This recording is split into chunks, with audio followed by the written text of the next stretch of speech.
Hi everyone, welcome to our channel explain Telugu. పగతో రగిలిపోతున్న ఒక ఆత్మ కారు రూపంలో అందరినీ చంపుతూ ఉంటుంది. ఆ ఆత్మ ఎందుకు అలా చంపుతుందో తెలుసుకోవాలి అంటే super natural season 1 episode 13 story తెలుసుకోవాలి. ఫ్రెండ్స్, అంతకంటే ముందు మీరు ఇంకా మన ఛానల్ని సబ్స్క్రైబ్ చేసుకోకపోతే తప్పకుండా సబ్స్క్రైబ్ చేసుకుని పక్కన ఉన్న బెల్ ఐకాన్ని యాక్టివ్లో పెట్టుకోండి. ఇక లేట్ చేయకుండా స్టోరీలోకి వెళ్ళిపోదాం. మార్టిన్ రాత్రిపూట ఒక్కడే కార్ డ్రైవ్ చేసుకుంటూ హైవే మీద వెళ్తూ ఉంటాడు. అప్పటి వరకు అంతా బాగానే ఉంటుంది. అయితే ఒక్కసారి కారులోని రేడియో క్రాక్లింగ్ సౌండ్ రావడం స్టార్ట్ అవుతుంది. అదేంటో చూసేలోపు ఒక పెద్ద పికప్ ట్రక్ మార్టిన్ వెనకాల ప్రత్యక్షమవుతుంది. ఆ ట్రక్ మార్టిన్ని చేస్ చేసి భయపెడుతుంది. మళ్ళీ వెంటనే మాయమైపోతుంది. వెళ్ళిపోయింది అనుకునేలోపు మళ్ళీ అది మార్టిన్ కార్ ముందు ప్రత్యక్షమవుతుంది. మళ్ళీ అది మార్టిన్ కార్ వెనకాల పడి మార్టిన్ కార్ క్రాష్ అయ్యే వరకు వెంటాడుతుంది. ఈ క్రాష్లో మార్టిన్ ప్రాణాలు కోల్పోతాడు. ఆ ట్రక్ కూడా అక్కడి నుండి మాయమైపోతుంది. కట్ చేస్తే ఇక్కడ శామ్ అండ్ డీన్ పెనన్స్లేవియా వైపు వెళ్తుంటారు. డీన్కి తన ఫ్రెండ్ క్యాసీ దగ్గర నుండి ఫోన్ వస్తుంది.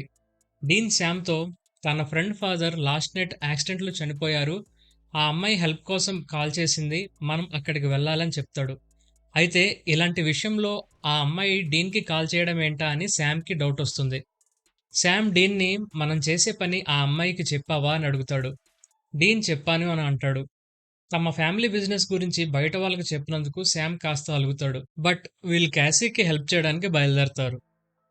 వీళ్ళు అక్కడికి వెళ్ళేసరికి క్యాసీ అండ్ క్యాసీ వాళ్ళ నాన్న ఫ్రెండ్ అయిన జిమ్మీ మార్టిన్ చావు గురించి ఇన్వెస్టిగేషన్ చేయమని అడగడానికి మేయర్ దగ్గరికి వెళ్తారు. అయితే మేయర్ ఇన్వెస్టిగేషన్ చేయడానికి ఏముంది, జరిగింది యాక్సిడెంట్ అని క్లియర్గా తెలుస్తుంది కదా అని క్యాసీ చెప్పింది అస్సలు పట్టించుకోడు. క్యాసీ ఏమో మా నాన్న అదే రోడ్లో చిన్నప్పటి నుంచి వెళ్తున్నాడు, యాక్సిడెంట్ ఎలా చేస్తాడు అని అంటూ ఉంటుంది. ఇదంతా శామ్ అండ్ డీన్ చూస్తూ ఉంటారు. క్యాసీ మేయర్తో మేము నల్లవాళ్ళమని మా మీద వివక్ష చూపిస్తున్నావు కదా అని అంటుంది. వెంటనే మేయర్ క్యాసీ వైపు కోపంగా చూస్తాడు. ఆ తర్వాత క్యాసీ శామ్ అండ్ డీన్ని కలుస్తుంది. వీళ్ళను ఇంటికి తీసుకెళ్తుంది. అప్పుడే క్యాసీ వాళ్ళ అమ్మ వస్తుంది. ఆవిడ ఏదో టెన్షన్లో ఉన్నట్టు పెద్దగా ఏమీ మాట్లాడకుండా వెంటనే వెళ్ళిపోతుంది. కట్ చేస్తే ఆ రోజు రాత్రి జిమ్మీని కూడా ఆ ట్రక్ చేస్ చేసి వెంటాడి మరీ చంపుతుంది. ఆ తర్వాత రోజు శామ్ అండ్ డీన్ జిమ్మీకి యాక్సిడెంట్ అయిన ప్లేస్కి వెళ్తారు. అక్కడ అప్పటికే మేయర్ ఉంటాడు. అయితే మళ్ళీ క్యాసీ మేయర్తో తమకు ఎందుకు సహాయం చేయట్లేదు, మేము నల్లవాళ్ళం అనా అని అంటుంది. నేను రేసిస్ట్నో కాదో వెళ్ళి మీ అమ్మని అడుగు అని మేయర్ అంటాడు. శామ్ అండ్ డీన్కి అక్కడ ఏదో తేడా జరుగుతుందనే డౌట్ వస్తుంది. ఆ తర్వాత వీళ్ళు ఇన్సూరెన్స్ ఏజెంట్స్ అని పరిచయం చేసుకుంటూ వెళ్ళి జిమ్మీ ఫ్రెండ్స్తో మాట్లాడతారు. వాళ్ళని అడిగి తెలుసుకున్నాక ఆ యాక్సిడెంట్కి కారణం ఒక బ్లాక్ ట్రక్ అని అర్థమవుతుంది. అయితే యాక్సిడెంట్ జరిగిన ఏ చోట కూడా యాక్సిడెంట్ అయిన వెహికల్ టైర్ మార్క్స్ తప్ప వేరే వెహికల్ టైర్ మార్క్స్ ఉండవు. వీళ్ళు అలా మాట్లాడుతుండగా ఆ పక్కనున్న ఇంకొక వర్కర్ 60స్లో చాలామంది నల్లవాళ్ళని యాక్సిడెంట్ చేసి ఇలాగే ఒకళ్ళు చంపారు అని చెప్తాడు. అక్కడి నుండి వస్తున్నప్పుడు జరిగిన యాక్సిడెంట్స్కి కేసీ వాళ్ళ ఫ్యామిలీకి ఏదో సంబంధం ఉందని అనుకుంటారు.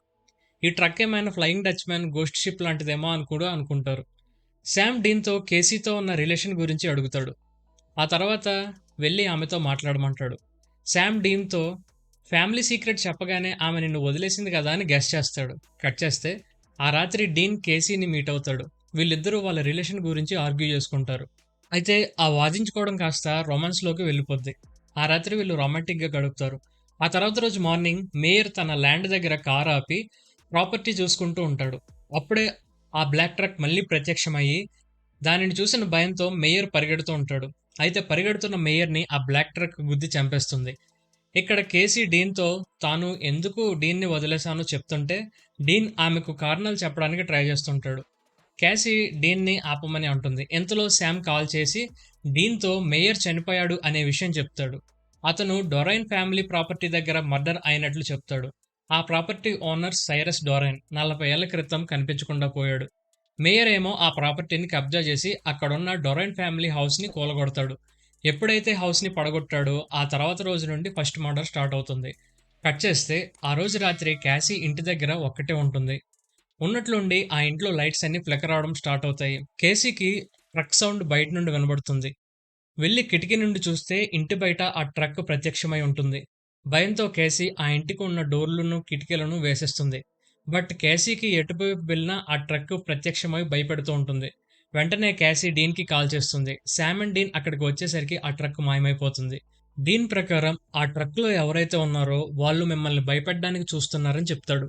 శామ్ అండ్ డీన్ మెల్లిగా క్యాసీ వాళ్ళ అమ్మని మాటల్లో పెట్టి, అసలు ఆ ట్రక్ మీ ఫ్యామిలీని ఎందుకు వెంటాడుతుంది? మీకు ఏమైనా తెలిస్తే చెప్పండని అడుగుతారు.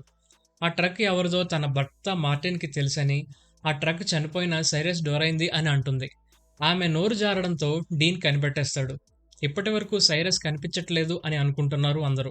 మీరు అతను చనిపోయాడని అంత ఖచ్చితంగా ఎలా చెప్తున్నారని అంటాడు. ఆమె కూడా ఇక దాచకుండా నిజం చెప్పేస్తుంది. ఆమె మార్టిన్ కంటే ముందు సైరస్‌తో డేటింగ్‌లో ఉండేదని, అయితే జాతి వివక్ష కారణంగా మార్టిన్‌తో సీక్రెట్‌గా రిలేషన్‌లో ఉండేదని చెప్తుంది. అయితే చివరికి సైరస్‌తో బ్రేకప్ అవ్వి మార్టిన్‌ని పెళ్లి చేసుకోవాలని అనుకున్నట్లు చెప్తుంది. ఈ విషయం తెలుసుకున్న సైరస్ కోపంతో మార్టిన్‌ను అలాగే టౌన్‌లో ఉన్న నల్లవాళ్లను ద్వేషించడం స్టార్ట్ చేశాడని, ఇంకా ఆ నల్లవాళ్ళని చంపడం, తమ పెళ్లికి రెడీ అవుతున్న టైంలో చర్చిలో పాటలు ప్రాక్టీస్ చేస్తున్న పిల్లల్ని నిప్పంటించి చంపాడని చెప్తుంది. ఆ తర్వాత సైరస్ మార్టిన్‌ని కిడ్నాప్ చేసి చేతులు వెనక్కి కట్టేసి బేస్‌బాల్ బ్యాట్‌తో కొడుతున్న టైంలో మార్టిన్ కట్లు విప్పుకొని రక్షణ కోసం తిరిగి ఆ బ్యాట్‌తో సైరస్‌ని కొట్టాడని, ఆ గొడవలో సైరస్ చనిపోయాడని, మార్టిన్ తన ఫ్రెండ్స్‌తో కలిసి సైరస్‌ని ఆ ట్రక్‌లో పెట్టి ఊరి చివర ఉన్న చెరువులో పాడేశారని చెప్తుంది. అలాగే అప్పుడు పోలీస్ చీఫ్‌గా ఉన్న మేయర్ కూడా సైరస్ కేసులో కవర్ చేశాడని చెప్తుంది. ఆ రాత్రి శామ్ అండ్ డీన్ ఇంటి బయట సైరస్ ట్రక్ గురించి మాట్లాడుకుంటూ ఉంటారు. మేయర్ ఇంటిని కూల్చడం వల్ల మళ్ళీ సైరస్ ఆత్మ బయటకు వచ్చిందని, ఎలా అయినా ఆ చెరువులో నుండి ఆ ట్రక్‌ని బయటికి తీసి, దానిని తగలబెడితే తప్ప ఆ ఆత్మ నాశనం అవ్వదని ప్లాన్ చేస్తారు. వీళ్ళిద్దరూ వెళ్లి ఆ ట్రక్‌ను బయటికి తీసి, అందులోని సైరస్ డెడ్ బాడీని బయటకు తీసి, ఎముకలను ఫ్యూయల్ పోసి కాల్చేస్తారు. అయితే సైరస్ ఆత్మ మాత్రం అంతమవ్వదు.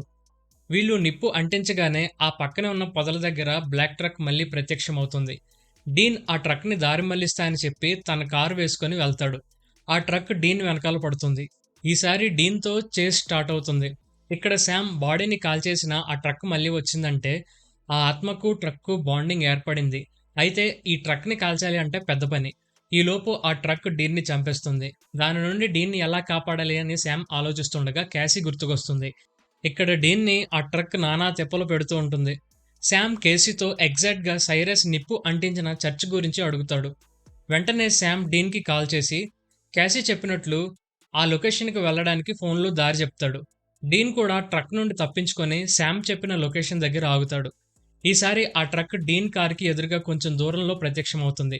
శామ్ డీన్‌తో కారులో అలాగే కదలకుండా ఉండమని చెప్తాడు. ఆ బ్లాక్ ట్రక్ వేగంగా వచ్చి డీన్ కార్‌ని గుద్దేలోపు ఏదో గోడను గుద్దుకొని మాయమైపోయినట్లు మాయమైపోతుంది. శామ్ ప్రకారం సైరస్ వల్ల చనిపోయిన చర్చిలోని పిల్లల ఆత్మలు ప్రతీకారంతో ఉంటాయి. కారణం లేకుండా చనిపోయిన పిల్లల ఆత్మలు ఉన్న చోటికి వాళ్ళ చావుకి కారణమైన సైరస్ ఆత్మ వెళ్లడంతో వెంటనే సైరస్ ఆత్మ నాశనమైపోతుంది. అలాగే ఆ బ్లాక్ ట్రక్ కూడా నాశనమైపోతుంది. ఒకవేళ శామ్ అంచనా తప్పై ఉంటే డీన్ ఫోటోకి దండ పడిపోయేది అంతే. ఆ తర్వాత క్యాసీ డీన్‌కి, శామ్‌కి సెండ్ ఆఫ్ చెప్తుంది. అలాగే కేసీ డీన్‌తో మనం మళ్ళీ కలవలేకపోవచ్చు అని అంటుంది. ఈ విషయం డీన్‌కి కూడా తెలుసు. కాకపోతే బయటికి చెప్పడంతే. మళ్ళీ శామ్ అండ్ డీన్ వాళ్ళ నాన్నను వెతకడం కోసం బయలుదేరతారు. ఇక్కడితో ఈ ఎపిసోడ్ ముగుస్తుంది. సో ఇది ఫ్రెండ్స్ ఎపిసోడ్ 13 స్టోరీ. మీకు ఈ వీడియో నచ్చితే గనక ఈ వీడియోని లైక్ చేయండి. మరిన్ని ఇంట్రెస్టింగ్ వీడియోస్ కోసం మన ఛానల్‌ని సబ్స్క్రైబ్ చేసుకోండి. Thank you guys. Thank you for watching. Stay tune on explain Telugu.